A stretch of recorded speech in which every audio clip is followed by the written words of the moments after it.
Single discount চেয়েছে, successive ডিসকাউন্টের অঙ্ক দিয়েছে। এই অঙ্ক আমাদের ডব্লিউবিপিতেও আসে, এসএসসিতেও আসে এবং রেলেও দিয়েছে। ঠিক আছে, কিভাবে করবো দেখো, এই অঙ্ক আমি ক্লাসে অনেকবার করিয়েছি, আগে পরে দিয়ে লাস্ট ক্লাসেও আমি করিয়েছি তোমাদের প্র্যাকটিস সেটে। আমাদের ক্লাসে যে প্র্যাকটিস সেটগুলো হয় তার মধ্যে এখানে ম্যাক্সিমাম অঙ্ক আমাদের প্র্যাকটিস সেটে আমি করিয়েছি তোমাদের। ঠিক আছে, আমাদের রেগুলার ক্লাসের প্র্যাকটিস সেট হয়। তাহলে দেখো এইটাকে আমরা কিভাবে করবো, আগে আর এখন ধরে করবো। এটা সাকসেসিভের সূত্র ধরে করতে যেও না, তাহলে দুভাবে করতে হবে, দুটো স্টেপে করতে হবে। তাহলে 20% ডিসকাউন্ট দিয়েছে, তাহলে 20 বাই কত, 100, 20 দিয়ে কাটো, কত হবে 1/5। তার মানে দেখো আগে যদি 5 থাকে, এক ছাড় দিয়েছে, 5-এর মধ্যে এক ছাড়, তাহলে কত হবে এখন 4। ঠিক আছে, তারপরে কত 25% ডিসকাউন্ট, 25 বাই কত 100, 25 দিয়ে কাটো 1/4। তার মানে আগে যদি 4 থাকে তাহলে এখন 3 কমে গিয়ে, সরি 1 কমে গিয়ে 3 হয়েছে। আগে যদি 4 থাকে তাহলে 1 ডিসকাউন্ট দিয়ে 3 হয়েছে। ঠিক আছে, 15%, 15/100, 5 দিয়ে কাটো, 3×5 = 15, 5 দিয়ে কাটো 20।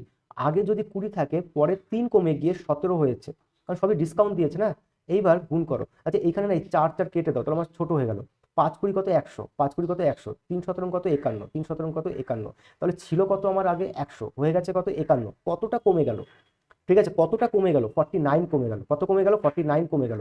কতর মধ্যে কমে গেল, 100-র মধ্যে কমে গেল। কতর মধ্যে, 100-র মধ্যে। শতকরা চেয়েছি ইন্টু 100, 100 100 কেটে দাও 49, তাহলে অ্যান্সার হচ্ছে 49। এইভাবে করবে। ঠিক আছে, সিঙ্গেল ডিসকাউন্ট দিলে।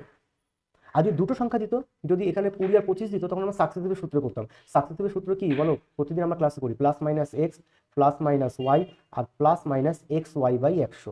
এটা এই সূত্রে আমরা করতাম যখন আমার যদি দুটো সংখ্যা থাকতো, কিন্তু এখানে তিনটে দেওয়া আছে। ঠিক আছে,